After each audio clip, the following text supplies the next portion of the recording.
नमस्कार, मैं हूं मिलिंद खांडेकर और आप देख रहे हैं साप्ताहिक सभा। साप्ताहिक सभा हर शनिवार को हम 11 बजे प्रसारित करते हैं, लेकिन आज दिल्ली चुनाव के कारण साप्ताहिक सभा आप देर से देख रहे हैं। हम लगातार दिल्ली चुनाव को ट्रैक कर रहे थे और दिल्ली चुनाव के जब परिणाम आए हैं तो बहुत बड़ा उलटफेर हो गया है। दिल्ली में आम आदमी पार्टी की सरकार 10 साल के बाद जा रही है, जबकि भारतीय जनता पार्टी 27 साल के बाद में वापसी कर रही है सत्ता में।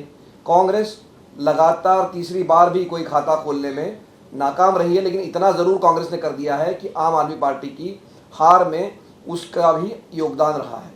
तो इस बारे में बातचीत करने के लिए मेरे साथ जुड़ रहे हैं वरिष्ठ पत्रकार हमारे सहयोगी विजय विद्रोही जी। विजय जी, स्वागत है आपका। नमस्कार।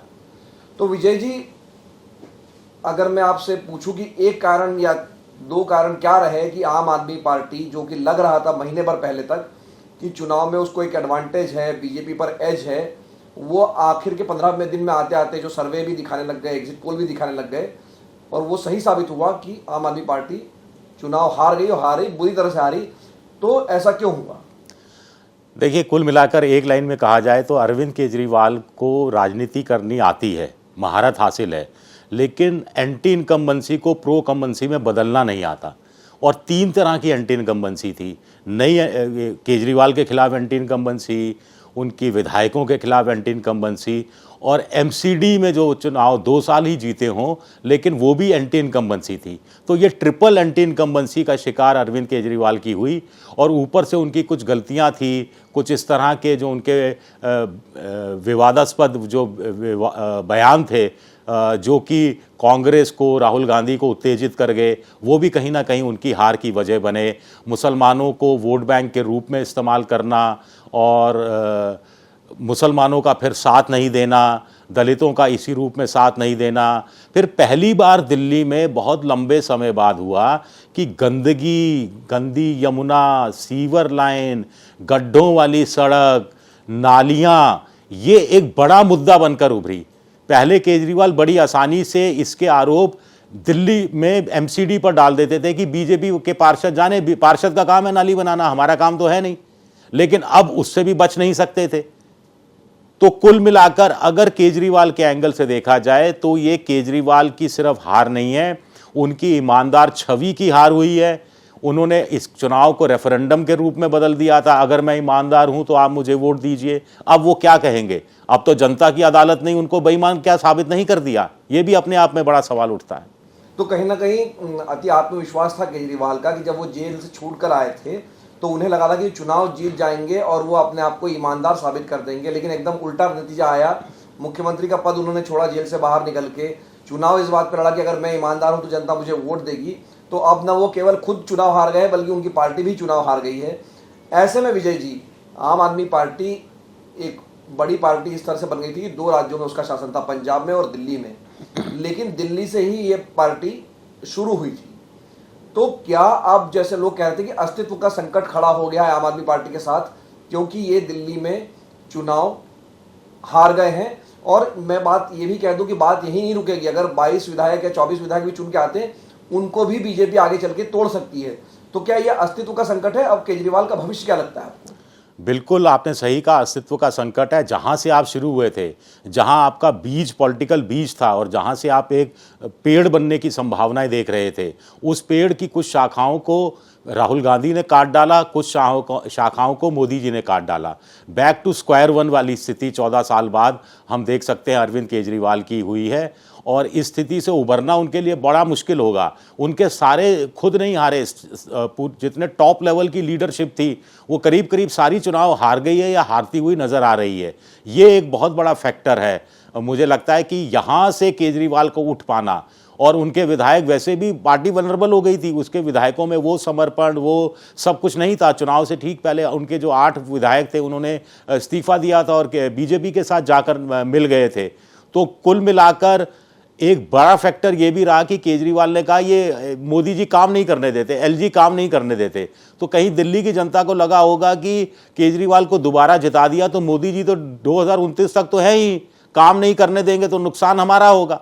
तो ये भी एक फैक्टर था जो केजरीवाल इस अपने ही बनाए हुए जाल में मुझे लगता है कहीं ना कहीं उलझ गए। दूसरा, जेल में थे, मनीष सिसोदिया भी जेल में थे, आपस में संवाद नहीं हो पा रहा था, जो चमचों की कोठरी थी वो गलत फीडिंग करती रही। केजरीवाल को रियलाइज ही नहीं हुआ कब दिल्ली उनके हाथ से खिसकती जा रही है।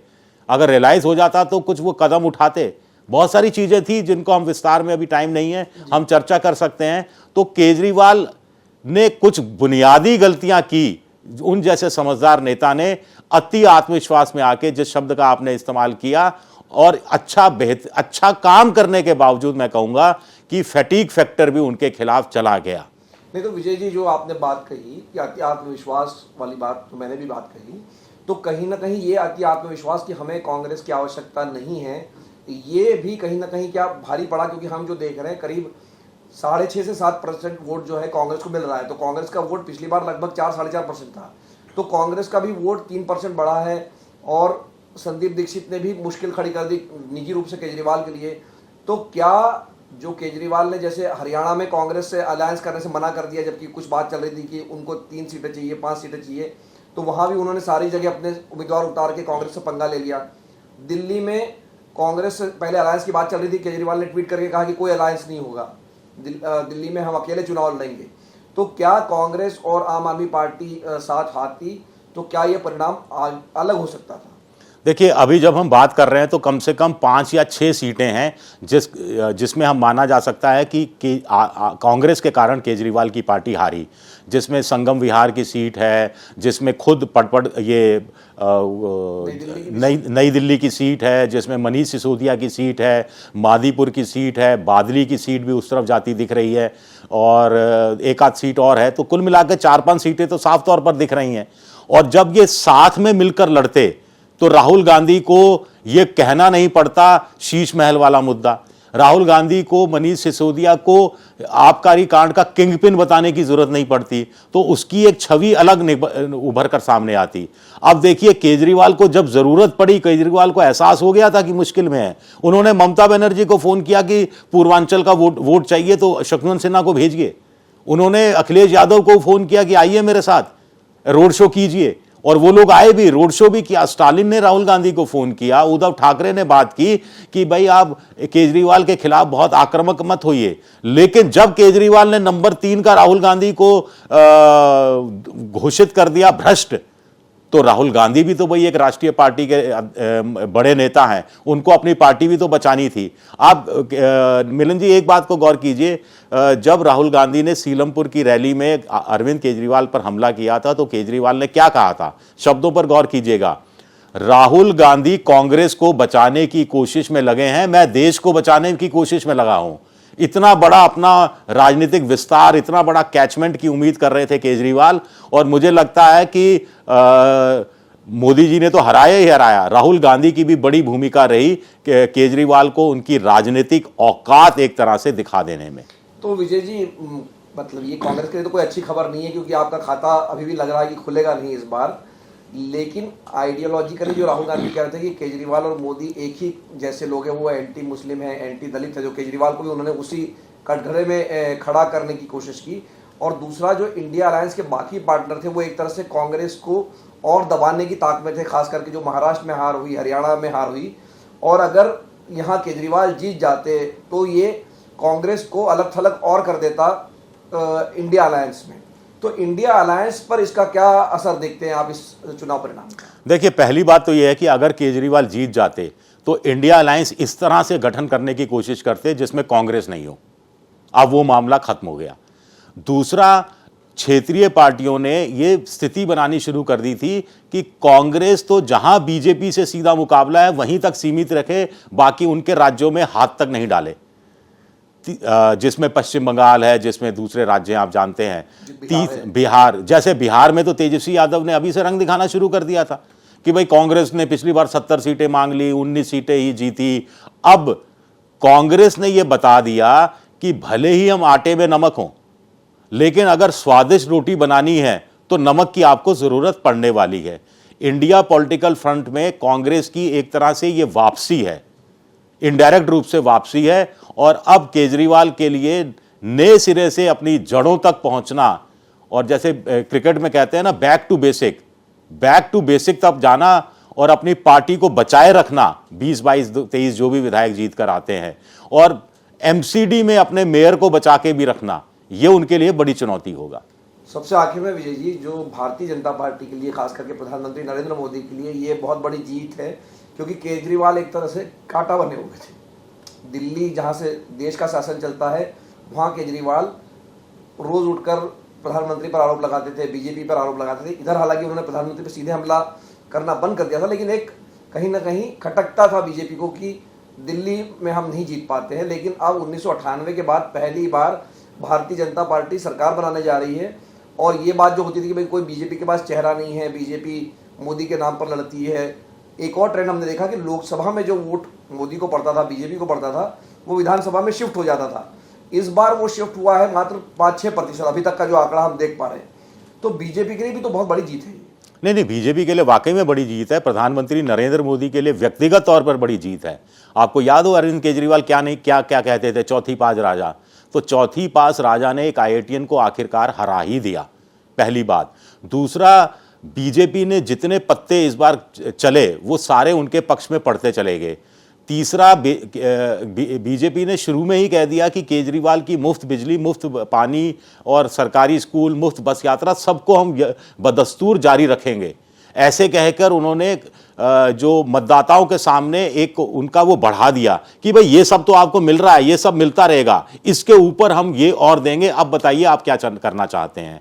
चौथा, उनके विस्तारक बहुत काम आए। दूसरे राज्यों से वो विस्तारक लेके आए थे जो 2-2, 3-3 महीने से उन इलाकों में घूम रहे थे और जनता की तकलीफों को सुन रहे थे और फीडबैक दिल्ली के नेताओं को पहुंचा रहे थे। संघ का दावा है कि वो 50 लाख वोटर तक पहुंचे हैं, बहुत बड़ा दावा है।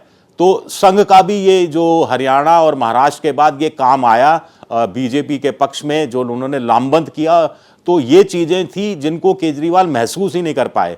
ग्राउंड लेवल पर जो रिपोर्टर उतरे थे वो भी महसूस नहीं कर पाए, मोटे तौर पर मुझे ऐसा लगता है। लेकिन अंत में वही कि देश जीत लिया, देश का दिल दिल्ली नहीं जीत पाए। ये जो कसक थी, ये जो कसवसाहट थी मोदी जी के दिल में, वो शायद आज पूरी हो गई होगी। ये कुंभ में जो स्नान करके आए, कहीं पुण्य का लाभ मिला लगता है उनको। बहुत बहुत धन्यवाद विजय जी इस बातचीत के लिए। तो हमारे साथ जुड़े थे साप्ताहिक सभा में विजय विद्रोही। हम साप्ताहिक सभा में लगातार बात कर रहे थे कि दिल्ली विधानसभा में कौन जीतेगा। परिणाम आ गए हैं, अरविंद केजरीवाल पूरी तरह से चुनाव हार गए हैं और भारतीय जनता पार्टी की वापसी हो रही है। न केवल वापसी हो रही है, बल्कि जो लोकसभा चुनाव में भारतीय जनता पार्टी को अपने दम पर जो एक पूर्ण बहुमत नहीं मिल पाया था, उसकी कहीं ना कहीं भरपाई जो है विधानसभा चुनाव में हो रही है। महाराष्ट्र में उनको जीत मिली, हरियाणा में जीत मिली और अब दिल्ली में भी जीत मिल चुकी है। सिर्फ झारखंड एकमात्र ऐसा राज्य रहा जो कि बीजेपी जीत नहीं पाई है। और इस साल अब अगला चुनाव जो होना है बिहार है, जो कि साल के आखिर में होगा। उसमें भी बीजेपी कोशिश करेगी कि जेडीयू के साथ मिलकर वो चुनाव जीत ले। साप्ताहिक सभा का ये अंक देखने के लिए आपका बहुत बहुत धन्यवाद। नमस्कार।